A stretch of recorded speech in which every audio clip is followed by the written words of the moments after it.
आणि आता आपण महत्त्वाच्या आंतरराष्ट्रीय घडामोडी पाहूया जगाच्या पाठीवरमध्ये। कॅथलिक चर्चमधील पोप एमिरेट्स बेनेडिक्ट यांना मंगळवारी आदरांजली वाहण्यासाठी म्हणून न्यूयॉर्कचे मुख्य बिशपही उपस्थित होते।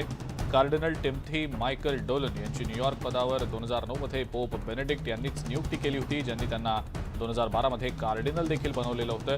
72 वर्षीय अमेरिकन कार्डिनलनं त्यांचा साधेपणा, नम्रता, धार्मिकतेची भावना आणि जनतेचा विश्वास इत्यादींसाठी फीड्स ॲट रेशो लॅटिन एकत्र आणल्याबद्दल त्यांची मनापासून आठवण काढली। निवृत्त पोप यांच्या मृत्यूच्या घोषणेनंतर कार्डिनल डोलन यांनी शनिवारी सेंट पॅट्रिक कॅथेड्रल इथं बेनेडिक्ट यांच्यासाठी विशेष मास आयोजित केला होता। सेंट पीटर्स बेसिलिकापासून लांब असलेल्या एका लहान कोबलस्टोन रस्त्यावर पोपचं संग्रहालय तयार करण्याचा एक प्रस्ताव आहे। एका व्यक्तीनं डिसेंबरच्या शेवटी पोप एमिरेट्स यांच्या निधनाची बातमी ऐकली तेव्हा त्यानं तिथं सर्वात मौल्यवान वस्तू ठेवली। आजारी पोप बेनेडिक्ट 16 यांनी राजीनामा देण्यापूर्वी परिधान केलेल्या शेवटच्या पोशाखांपैकी तो एक पोशाख होता। 600 वर्षात असं करणारे ते पहिले पोप होते। एक लहान पांढरा पेलेग्रिना केप असलेला एक साधा पांढरा पोशाख होता। पोप एमिरेट्स यांना आदरांजली वाहण्यासाठी सेंट पीटर्स बेसिलिका इथं हजारो नागरिक उपस्थित होते। गॅलरीचे संचालक इवान मार्सुरा यांनी सांगितलं की पोप एमिरेट्स यांनी त्यांचं जीवन बदललं, त्यामुळे बेनेडिक्ट यांच्यावर त्यांचं विशेष प्रेम आहे। कॅथलिक चर्चमधील 16वे पोप एमिरेट्स यांचा बेनेडिक्ट सेवेचा सन्मान करू इच्छिणाऱ्या नागरिकांनी मंगळवारी सेंट पीटर्स स्क्वेअर भोवती रांगा लावलेल्या होत्या। सगळ्यात अधिक काळानंतर निवृत्त झालेल्या पोप यांच्या पार्थिवावर श्रद्धांजली वाहण्यासाठी दुसऱ्या दिवशी लोकांनी मोठी गर्दी केली होती। पोप पदाच्या 10 वर्षांच्या निवृत्तीनंतर आणि दीर्घ आजारानंतर बेनेडिक्ट यांचं शनिवारी वयाच्या 95व्या वर्षी निधन झालं। सेंट पीटर्स बॅसिलिकामध्ये त्यांनी अखेरचा श्वास घेतला। त्यांचं अंत्यदर्शन घेण्यासाठी त्यांचे हजारो अनुयायी आणि इतरही लोक आलेले होते। निधनानंतर सोमवारी पहिल्या दिवशी सर्वसामान्यांनी त्यांचं अंत्यदर्शन घेतलं तर अंदाजे 65,000 लोकांनी त्यांना आदरांजली वाहिली। बुधवारी अंत्यदर्शनाचा तिसरा दिवस होता। गुरुवारी Pope Francis Saint Peter's Square इथं हे राजीनामा देणारे 600 वर्षातले पहिले पोप आहेत, त्यांच्यासाठी अंत्यसंस्कार मास आयोजन करण्यात आलेला आहे। शनिवारी निधन झालेल्या पोप एमिरेट्स बेनेडिक्ट यांना श्रद्धांजली वाहण्यासाठी हजारो लोक मंगळवारी सेंट पीटर्स बेसिलिकामध्ये येतील अशी अपेक्षा होती। 3 दिवसांच्या दुखवट्याच्या पहिल्या पूर्वसंध्येला इटालियन सुरक्षा अधिकाऱ्यांनी सांगितलं होतं की सोमवारी किमान 25 ते 30 हजार लोक येतील, मात्र पहिल्या दिवसाचं दृश्य संध्याकाळपर्यंत सुमारे 65,000 लोकांनी रांग लावल्याचं होतं अशी माहिती व्हॅटिकननं दिलेली आहे। मंगळवारी सकाळी 7 नंतर आदल्या दिवसापेक्षा 2 तास आधी बॅसिलिकाचे दरवाजे लोकांना खुले करण्यात आलेले होते।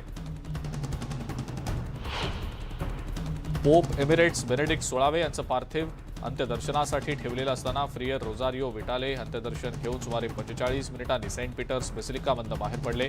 ते म्हणाले की त्यांना उशिरा पोपच्या समोर 1 तास थांबण्याची परवानगी देण्यात आली, कारण फ्रायर विटालेंना शारीरिक अपंगत्व आहे, त्यांचे हात लहान आहेत, त्यांची बोटं त्यांच्या तळहातावर वळलेली आहेत। विटाले म्हणाले की भूतकाळात त्यांना बेनेडिक्ट यांना भेटण्याची संधी मिळाली होती आणि चर्चमध्ये सेवा करण्याचं स्वप्न पूर्ण करण्यासाठी त्यांनी मदत केल्याबद्दल त्यांचे आभारही मानले। पोप एमिरेट्स बेनेडिक्ट 16 यांना कार्डिनल, बिशप, धार्मिक नेते आणि जगभरातल्या राजकीय मंडळांनी श्रद्धांजली अर्पण केलेली आहे। सेंट पीटर्स बेसिलिका इथं त्यांचं पार्थिव अंत्यदर्शनासाठी ठेवण्यात आलेलं आहे।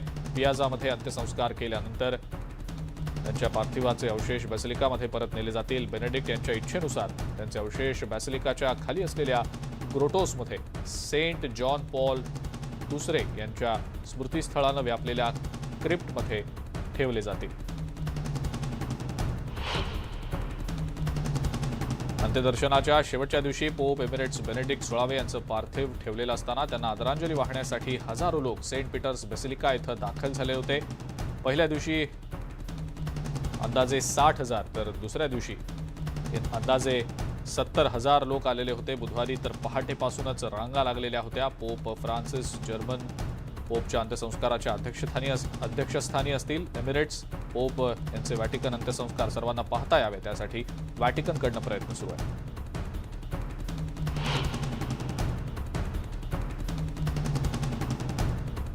गंडफिल्गर कुटुंबानं बुधवारी सकाळी बेनेडिक्ट 16 यांना आदरांजली वाहण्यासाठी बराच लांबचा प्रवास केला। जर्मन राज्यामध्ये असलेल्या बॅड कोहलग्राव या छोट्या गावातनं त्यांनी ट्रेननं प्रवास केला आणि पोप यांच्या पार्थिवाचं अंत्यदर्शन घेण्यासाठी रांगेत उभं राहण्यास सुरुवात केली. पोप एमिरेट्स बेनेडिक्ट 16 यांचं वयाच्या 95व्या वर्षी नववर्षाच्या आदल्या दिवशी निधन झालं होतं. बेनेडिक्ट यांनी 2013 मध्ये आपल्या पोप पदाचा राजीनामा देऊन 600 वर्षांची परंपरा मोडली आणि जवळपास एक दशक सेवानिवृत्त पोप म्हणून ते व्हॅटिकनमध्ये वास्तव्याला होते. ते जर्मन वंशाचे होते.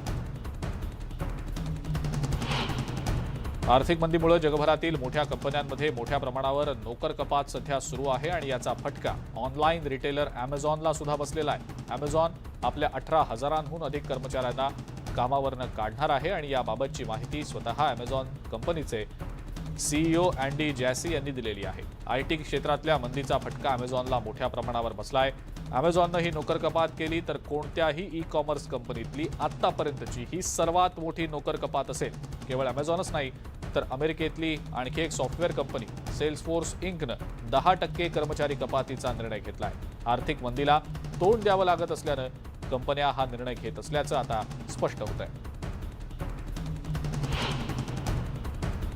गेल्या आठवड्यामध्ये थोड्याशा विश्रांतीनंतर पेरूमध्ये सरकार विरोधातल्या निदर्शनांना पुन्हा एकदा सुरुवात झाली आहे. लोकपाल कार्यालयानं 36 प्रांतांमध्ये रस्ते नाकाबंदी केल्याचा अहवाल दिला. त्यापैकी काही ठिकाणी पोलीस आणि आंदोलकांदरम्यान मोठा संघर्ष झाल्याचंही पाहायला मिळालं. राजधानी लिमामध्ये आंदोलकांनी प्रतिनिधींना पद सोडण्याची मागणी करत काँग्रेसमध्ये पोहोचण्याचा प्रयत्न केला. अध्यक्ष दिना बुलवर्टे म्हणाले होते की त्यांच्या सरकारनं सगळ्याच क्षेत्रांशी या संदर्भातला संवाद सुरू केलेला आहे.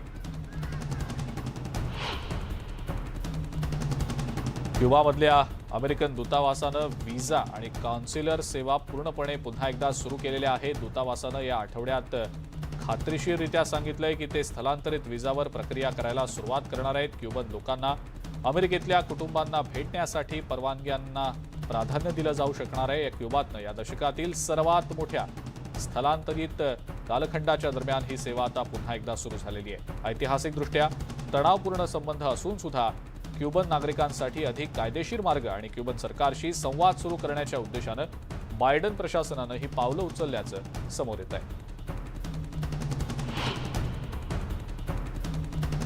सोनी कंपनीनं दोन्ही कंपनीच्या नवीनतम तंत्रज्ञानाचा सर्वोत्तम वापर करणारी उच्च तंत्रज्ञान ऑटोमोबाईल सेवा विकसित करण्यासाठी होंडासोबत भागीदारीची घोषणा केली आहे.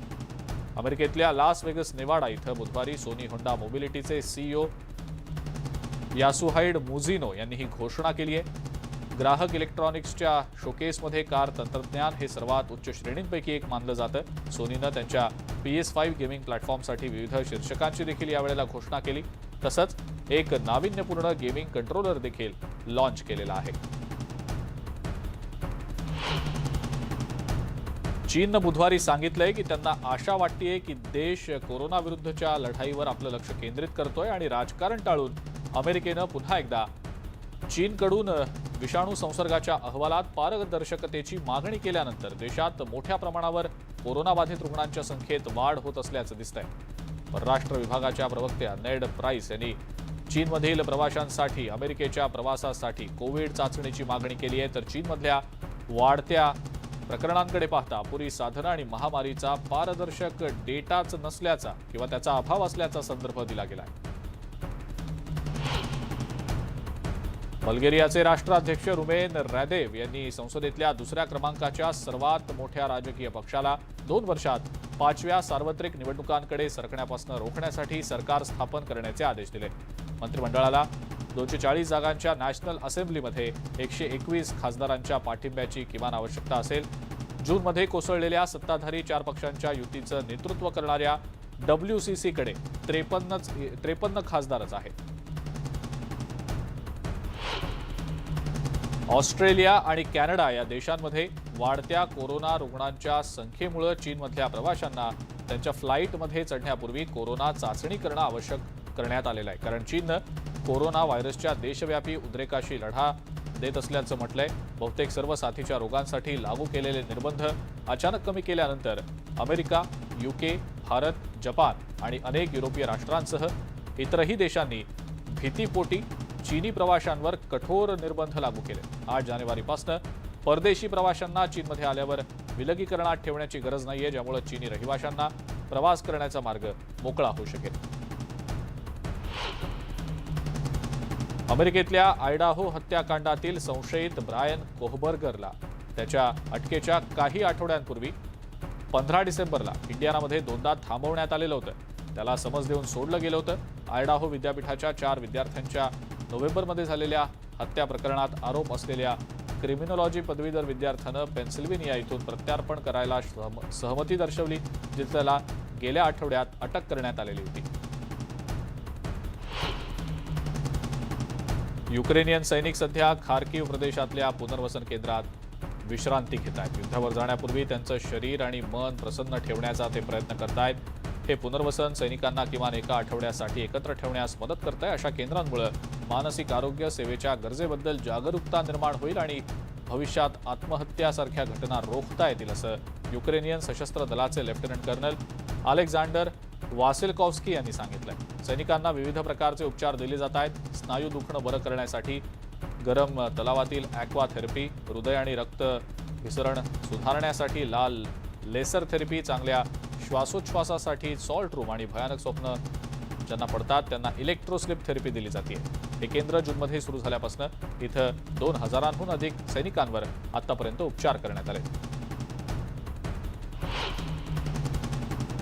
रशियाच्या लष्करानं अंशतः व्यापलेल्या डोनेत्स्क प्रदेशातील ड्रुस्किव्का आणि क्रॅमस्टॉर्स्कवर हल्ले केल्याचं मान्य केलेलं आहे. संरक्षण मंत्रालयाचे मुख्य प्रवक्ते इगोर कोनाशेन्कोव्ह यांनी दावा केलाय की या हल्ल्यामध्ये 2 US निर्मित HIMARS multiple rocket launcher systems, 4 चेक निर्मित RM-70 वॅम्पायर मल्टिपल रॉकेट अटॅक वाहनं, 800 रॉकेट लॉन्चर्स आणि 6 लष्करी गाड्या नष्ट झालेल्या आहेत. ड्रुस्किव्का रेल्वे स्थानकाजवळच्या लष्करी साहित्यावर रॉकेट आणि विमानाच्या माध्यमातून हल्ले करण्यात आले होते. कोनाशेन्कोव्ह यांनी असाही दावा केला आहे की क्रॅमटॉर्स्क शहराजवळ लढाई दरम्यान डोनेत्स्क पीपल्स रिपब्लिकच्या वस्त्यांवर गोळीबार करणाऱ्या 2 अमेरिकन निर्मित HIMARS multiple rocket launcher systems रशियाच्या प्रत्युत्तरामध्ये नष्ट झालेल्या आहेत. दक्षिण पश्चिम रशियन शहर समारामधल्या रहिवाशांनी मंगळवारी मकिव्का इथं युक्रेनियन रॉकेट्सच्या हल्ल्यात मारल्या गेलेल्या 63 रशियन सैनिकांच्या स्मरणार्थ मौन पाळलं आणि सोव्हिएत काळातल्या युद्ध स्मारकावर फुलं वाहण्यात आली. हल्ल्यामध्ये मृत्युमुखी पडलेल्या सैनिकांपैकी काही जण समारा इथले रहिवासी होते. रशियन संरक्षण मंत्रालयाच्या माहितीनुसार युक्रेनियन सैन्यानं पूर्व डोनेत्स्क प्रदेशातल्या एका लष्करी इमारतीवर रॉकेट हल्ला आणि गोळीबार केला, जिथं रशियन सैनिक तैनात होते. त्यापैकी 63 जण या हल्ल्यात ठार झालेत, असं रशियन सैन्यानं सांगितलंय. मंगळवारी रशियन सैनिक तैनात असलेल्या पूर्व डोनेत्स्क प्रदेशातील एका इमारतीवर हल्ला झालेला होता. त्या हल्ल्याच्या खुणा स्पष्टपणे दिसतायत. या हल्ल्यात युक्रेनियन सैन्यानं HIMARS लॉन्च सिस्टीमवरनं 6 रॉकेट्स डागले. त्यापैकी 2 रॉकेट्स नष्ट करण्यात आल्याचं रशियाच्या संरक्षण मंत्रालयाच्या निवेदनामध्ये म्हटलं गेलंय. संरक्षण मंत्रालयानं दिलेल्या माहितीनुसार या रॉकेट हल्ल्यात 63 रशियन सैनिक मारले गेले. पण युक्रेनच्या सशस्त्र दलाच्या धोरणात्मक संचालनालयानं रविवारी दावा केलाय की माकिव्का इथल्या इमारतीमध्ये सुमारे 400 रशियन सैनिक मारले गेलेत, तर 300 सैनिक जखमी झाले.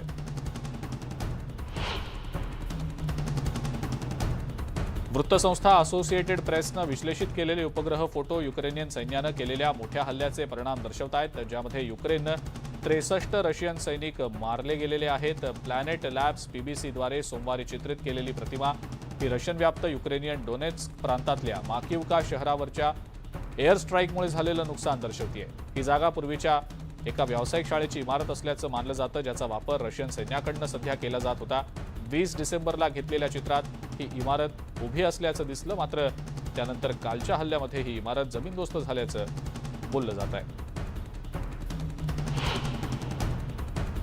युक्रेनियन सैन्यानं मंगळवारी सांगितलंय की त्यांनी खेर्सन प्रदेशातल्या चुलाकोव्का इथं रशियन सैन्य आणि लष्करी उपकरणांना लक्ष्य केलं आणि अंदाजे 500 रशियन सैनिक मारलेत आणि जखमी केलेत, असा दावा करण्यात आलाय. प्रवक्ते आंद्रे कोवालेव यांनी म्हटलंय की 31 डिसेंबरला युक्रेनच्या संरक्षण दलाच्या टीम्सनं लष्करी उपकरणांना उद्ध्वस्त केल्याची खात्री केली होती. त्यांनी यापुढे असं देखील सांगितलंय की रविवारी खेर्सन प्रदेशातील फेडोरोव्काच्या वस्तीमध्ये रशियन सैन्याच्या विरोधात आणखी एक हल्ला करण्यात आलाय. मात्र तिथं नेमके किती लोक मृत्युमुखी पडले त्याची संख्या स्पष्ट करण्यात आलेली नाही.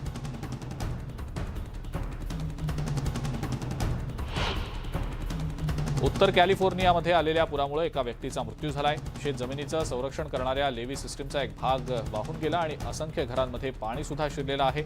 सॅन फ्रान्सिस्कोमध्ये 5.5 इंच इतका पाऊस झालाय. सिएरा नेवाडा पर्वतांमध्येही बर्फवृष्टी झालेली आहे. तिथं तब्बल 1 फूट इतकी बर्फवृष्टी झाली आहे. आणखी 3 ते 4 इंच पाऊस पडेल आणि 50 मैल प्रति तास वेगानं वाऱ्यांसह पर्वतांमध्ये 3 फूट बर्फवृष्टी होईल असा अंदाज वर्तवण्यात आलाय.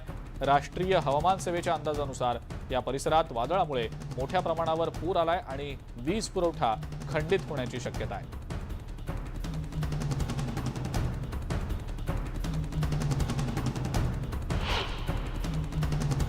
जगाच्या पाठीवर मध्ये वेळ झाली आहे एका ब्रेकची. बघत रहा न्यूज 18 लोकमत.